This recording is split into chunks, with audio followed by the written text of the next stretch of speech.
चीकू एक शरारती बच्चा था। सारा दिन कुछ न कुछ शरारत करना और कुछ भी बोलकर सबको बुद्धू बनाना उसका सबसे पसंदीदा काम था। दादी देखो, आपका चश्मा टूट गया। अरे कैसे? किसने तोड़ दिया मेरा चश्मा?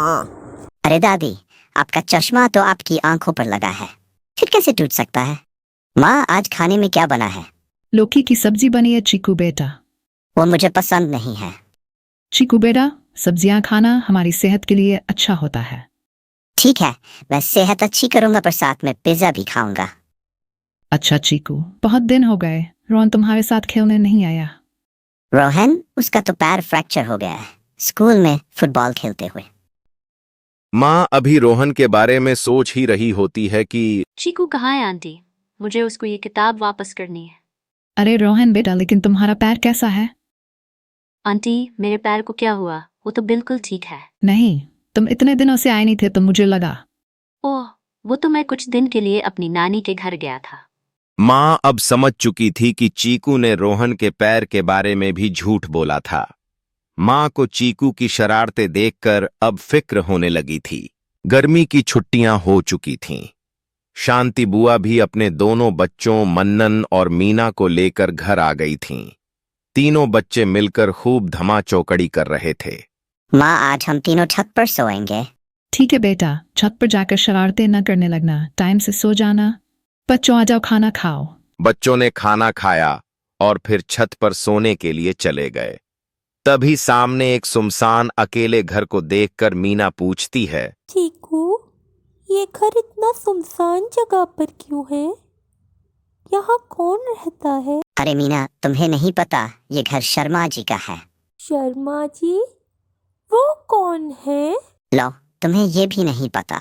शर्मा जी अब नहीं है, बहुत साल पहले की बात है। वो यहाँ पर अकेले रहते थे। एक दिन एक चोर उनके घर में चोरी करने आया और शर्मा जी को मार डाला। तब से शर्मा जी का भूत इसी घर में रहता है और रोज रात को उन लोगों का शिकार करने के लिए निकलता है जो झूठ बोलते हैं। क्या तुम झूठ बोल रहे हो? ऐसा कुछ नहीं है। लो, भला मैं क्यों झूठ बोलूंगा? यकीन नहीं तो सुबह को दादी से पूछ लेना। मीना और मनन डर जाते हैं। चीकू मीना को अपनी झूठी कहानी सुना ही रहा होता है। तभी माँ दूध लेकर आ जाती है। तुम तीनों सोने से पहले ध्यान से अपना अपना दूध खत्म कर लेना। ठीक है माँ। चीकू की कहानी सुनकर मीना मनन डर कर सो जाते हैं। थोड़ी देर में चीकू भी सो जाता है। तभी अचानक आवाज आती है, चीकू, चीकू, उठो चीकू। तुम कौन हो? अरे चीकू, इतना चौंक क्यों रहे हो? मैं शर्मा जी का भूत हूँ। तुम तो मुझे अच्छी तरह जानते हो। अभी अभी तो तुम मेरे बारे में मीना और मनन को बता रही थी। शर्मा जी का भूत? पर वो कैसे हो सकता है? चीकू हैरान था क्योंकि उसने तो बस मजे के लिए मीना और मनन को एक झूठी कहानी सुनाई थी। पर सच में यह शर्मा जी का भूत कैसे आ गया? आप यहाँ पे क्यों आए हो? मुझसे क्या चाहते हो? चीकू, तुम तो जानते हो कि मैं रोज रात को उन लोगों का शिकार करने निकलता हूँ जो झूठ बोलते हैं। मुझे पता चला है कि तुम तीनों में से कोई बहुत झूठ बोलता है। क्या? वो मैं नहीं, मीना और मनन में से कोई होगा। चीकू की बात सुनकर भूत बोलता है, लेकिन चीकू, मैं तुम पे यकीन क्यों करूं? अरे, आप खुद देख लीजिए, मैं कभी झूठ नहीं बोलता, ना ही शैतानी करता हूँ। मैं एक अच्छा बच्चा हूँ। चीकू की बात सुनकर भूत थोड़ा सोच में डूब जाता है। फिर कहता है, ठीक है चीकू, मैं तुम्हें एक हफ्ते का समय देता हूँ। मैं देखूंगा कि तुम तीनों में से कौन झूठ बोलता है, फिर मैं उसी का शिकार करूंगा। यह बोलकर भूत वहां से चला जाता है। चीकू अब डर से कांप रहा था। वह अपने बगल में देखता है तो मीना मनन गहरी नींद में सो रहे थे। चीकू की रात कैसे तैसे गुजरती है। वह बार बार भूत और अपनी शरारत के बारे में सोचता है।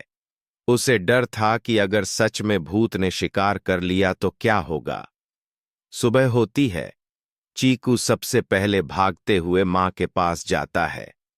माँ, वो सामने वाला घर किसका है? वो सामने वाला घर वो तो शर्मा जी का है चीकू। एक चोर ने उन्हें मार दिया था, तब से वो भूत बन गए हैं। पर तुम क्यों पूछ रहे हो? माँ की बात सुनकर चीकू हैरान हो जाता है कि जो कहानी उसने मीना और मनन को मजाक में सुनाई थी वो सच थी। चीकू अब बहुत डर जाता है। वह दादी के पास जाता है और पूछता है, दादी, क्या ये सच है कि शर्मा जी का भूत रोज रात को शिकार करने के लिए निकलता है? हाँ चीकू बेटा, पर वो तो बस झूठ बोलने वाले बच्चों का ही शिकार करता है। चीकू अब डर से कांपने लगता है।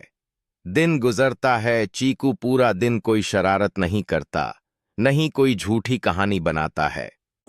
चीकू बेटा, तुम तीनों आज... नहीं माँ, बिल्कुल नहीं। मैं आज आपके पास सोऊंगा। दिन बीतते जाते हैं। चीकू अब बिल्कुल भी शरारत नहीं कर रहा था। वह सच में अच्छा बच्चा बन रहा था। जब भी मीना मनन शरारत करते तो वह उन्हें मना करता था, क्योंकि वह नहीं चाहता था कि शर्मा जी का भूत उनका शिकार करे। हफ्ते का आखिरी दिन आता है। चीकू आज पूरा दिन घर पर ही था। वह दादी के साथ बैठा था। तभी अचानक एक आवाज आती है, चीकू, चीकू। पीछे मुड़कर देखता है तो शर्मा जी का भूत खड़ा था। चीकू डर कर चीख मारता है, दादी, दादी, दादी। चीकू की आवाज नहीं सुनती है। तब भूत बोलता है, कोई फायदा नहीं चीकू, तुम्हारे अलावा मुझे यहाँ ना कोई देख सकता है ना ही सुन सकता है। अरे आप वापस क्यों आए? आपने देख तो लिया मैं एक अच्छा बच्चा हूँ। ना मैं झूठ बोलता हूँ ना ही शरारत करता हूँ। चीकू की बात सुनकर भूत बोलता है, हाँ चीकू, तुमने ठीक कहा था। तुम एक अच्छे बच्चे हो। लगता है झूठ बोलने वाला बच्चा मीना और मनन में से कोई एक है। अब मुझे उनमें से किसी एक का शिकार करना होगा। भूत की बात सुनकर चीकू बहुत डर जाता है। वह नहीं चाहता था कि भूत उन दोनों में से किसी का शिकार करे। रुक जाइए। आपको जिस झूठ बोलने वाले बच्चे के बारे में पता चला था वो मैं ही था, पर अब मैं सुधर चुका हूँ। आप मुझे छोड़ दीजिए। मैं वादा करता हूँ कि आगे से कभी झूठ नहीं बोलूं। चीकू ये बोलते ही जोर से सबके हंसने की आवाज सुनता है। चीकू ने आंखें खोलकर देखा तो सामने चीकू के मामा जी खड़े थे और सभी लोग जोर जोर से हंस रहे थे। मामा जी, आप कब आए? अरे चीकू, मुझे आए तो बहुत दिन हो गए। मैं ही तो हूं तुम्हारा शर्मा जी का भूत। यह कहकर मामा जी और घर के सभी लोग जोर जोर से हंसने लगे।